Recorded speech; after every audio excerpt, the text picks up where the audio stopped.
સુરતમાં નાયબ મુખ્યમંત્રી હર્ષ સંઘવીની ઉપસ્થિતિમાં અનોખો ઉપહાર વિતરણ કાર્યક્રમ યોજાયો. સુરત શહેરમાં નાયબ મુખ્યમંત્રી હર્ષ સંઘવીની ઉપસ્થિતિમાં અનોખો ઉપહાર વિતરણ કાર્યક્રમ યોજાયો હતો. કાર્યક્રમ દરમિયાન વર્ષ દરમિયાન તેમની વિવિધ પ્રસંગોએ મળેલ ભેટ સોગાદોનું કાર્યકરો વચ્ચે ડ્રો દ્વારા વિતરણ કરવામાં આવ્યું હતું. કાર્યક્રમમાં ઉપસ્થિત કાર્યકરો અને ચૂંટાયેલા પ્રતિનિધિઓને સંબોધતા હર્ષ સંઘવીએ મહત્વપૂર્ણ સંદેશ આપ્યો હતો. તેમણે જણાવ્યું હતું કે મગજમાં કોર્પોરેટર હોવાનો ભાર રાખવાને બદલે લોકોના દિલમાં સ્થાન મેળવવું વધુ મહત્વપૂર્ણ છે. તેમણે વધુમાં જણાવ્યું હતું કે નાગરિકો સાથે તોછડાઈભર્યું વર્તન કરવું એ સૌથી મોટું પાપ છે અને જનતા 5 વર્ષે તમામ વ્યવહારનો હિસાબ જરૂર કરે છે. તેમણે કાર્યકરોને લોકો સાથે સંવેદનશીલ અને સેવાભાવથી વર્તવાની પણ અપીલ કરી હતી. નાયબ મુખ્યમંત્રીએ લાગણીસભર શબ્દોમાં કહ્યું હતું કે મને મળેલો લોકોનો પ્રેમ તમારા સુધી પહોંચાડવાનો આ એક નાનો પ્રયાસ છે. સાથે જ તેમણે વ્યસ્તતાને કારણે ક્યાંક કોઈને ઓછો સમય આપી શક્યા હોય તો તે બદલ માફી પણ માંગી હતી. કાર્યક્રમ દરમિયાન કાર્યકરોમાં ઉત્સાહનો માહોલ જોવા મળ્યો હતો અને હર્ષ સંઘવીના સંદેશને ઉપસ્થિતોએ વધાવી લીધો હતો.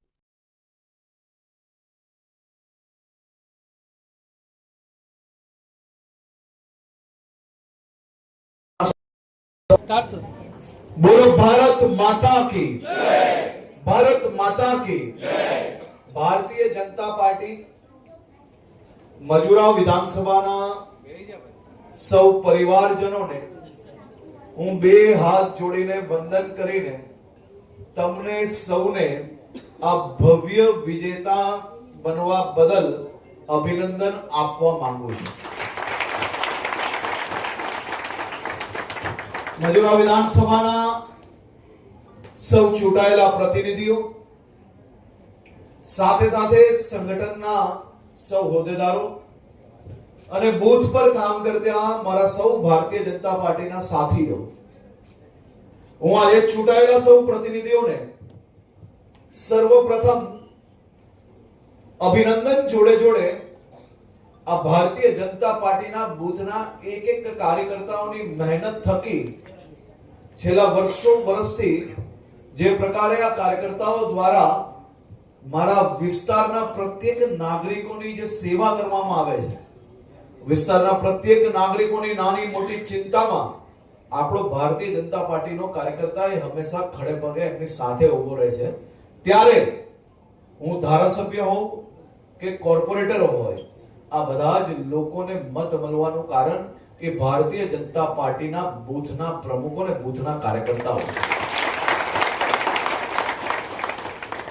કોર્પોરેટર તમે સૌ બની ગયા, 5 વર્ષ તમારી ટર્મ બી ચાલી જશે.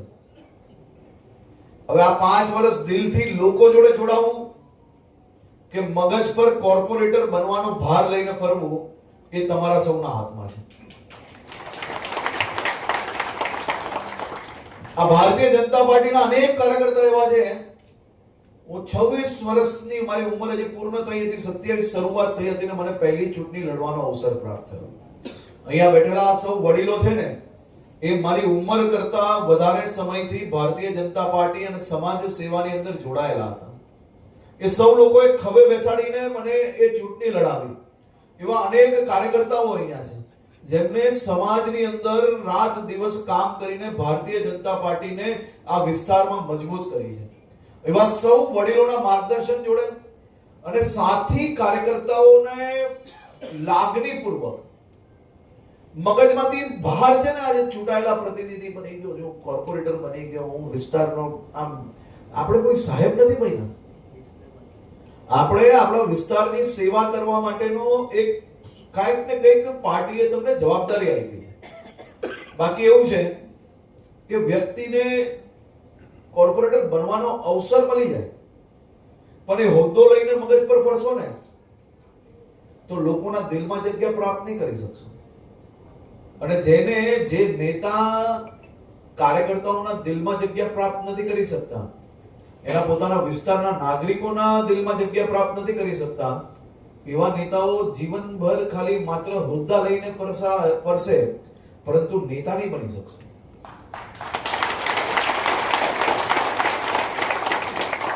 કામ જરૂરી નથી કે બધા થઈ જ જાય, જરૂરી નથી કે તમે બધા જ લોકોને સમાવેશ કરી જ શકો, પરંતુ પાર્ટીનો કાર્યકર્તા કે વિસ્તારના કોઈ નાગરિકો એ કોઈ બી નાનો મોટો વિષય લઈને આવે અને જો તમે એની જોડે તોછડાઈથી વાત કરો તો આનાથી મોટું પાપ કોઈ છે જ નહીં. સામાન્ય નાગરિકોની અપેક્ષા સામાન્ય નાગરિકોનો હક છે. જો ચૂંટાયેલા પ્રતિનિધિ આપણે બનવું હોય, કોર્પોરેટર બનવું હોય, તો અડધી રાત્રે બી પાણી, ગટર લાઈન કે સ્ટ્રીટ લાઇટ બંધ છે એના માટે ફોન આવશે, સવારે 4 વાગે બી ફોન આવશે, અને એ ફોન ઉચકીને જો હસતા મોડે તમે એ નાગરિકની મદદ ના કરી શકતા હો તો મહેરબાની કરીને આ ફિલ્ડની અંદર આપણે રહેવું ના જોઈએ. કારણ કે ચૂંટાયેલા પ્રતિનિધિઓ પાસે એમના વિસ્તારના નાગરિકોને 2-5 વર્ષે એક જ વાર કામ પડતું હોય, અને ત્યારે આવા કામ માટે ફોન કરે અને તમને કંટાળો આવતો હોય, તમે મોડા ઊંઘ્યા હો, તમે થાકેલા હો, તો એનો ગુસ્સો એ સામાન્ય નાગરિક પર ઉતારો કે તમે તમારું નુકસાન જે કરતા હો એ, પણ બૂથનો જે કાર્યકર્તા વર્ષોથી મહેનત કરીને બૂથ પર ભારતીય જનતા પાર્ટીનું કમલ ખીલાવ્યું છે ને, એના કરેલા કામ પર પાણી ફેરવાનું કામ કોઈ કરવું નહીં. મને આશા છે કે મારા બધા જ સાથીઓ આ ભારતીય જનતા પાર્ટીના પાયાના કાર્યકર્તાઓ દ્વારા મારા તમારા જેવા અનેક લોકોને ખભે બેસાડીને મોટા જ્યારે બનાવ્યા છે, તો એમને વધુમાં વધુ સાથે રાખીને એમના માર્ગદર્શન જોડે યુવાનોની શક્તિ વધુ આગળ વધે તેવી શુભકામનાઓ બધાને આપવા માંગુ છું. તમે સૌ લોકો યુવા હશો, મોટા ભાગના લોકો વધુ દોડી શકતા હશે, તમે ટેકનોલોજી જોડે જોડાયેલા હશો, પરંતુ એટલું 100% ધ્યાન રાખજો કે જો વડીલોનું માર્ગદર્શન નહીં હશે ને તો ગમે ત્યાં લીપસી જશો, કાદવમાં પગ પડી જશે.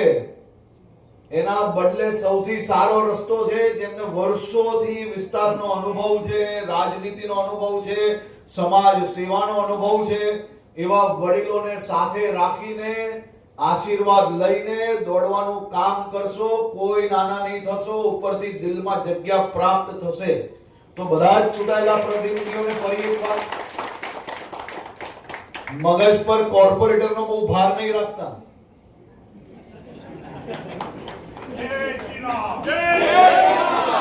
કારણ કે કોર્પોરેટર તો છોડો, મારા જેવાય અનેક જણ ઉપમુખ્યમંત્રી બન્યા હોય, મુખ્યમંત્રી બન્યા હોય, મંત્રી બન્યા હોય, સંત્રી બન્યા હોય, તંત્રી બન્યા હોય, ધારાસભ્ય બન્યા હોય, અનેક બન્યા અને અનેક જતા રહ્યા.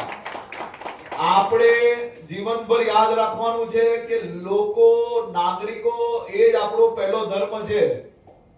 એની જોડે તોછડાઈ ભરવું વર્તન, એની જોડે ગુસ્સે થવું, કે એની જોડે અકલાઈને વાત કરવી, કે એના કામ પર ધ્યાન નહીં આપવું, કે એને સાંભળવું નહીં, એ સૌથી મોટું નુકસાનકારક છે.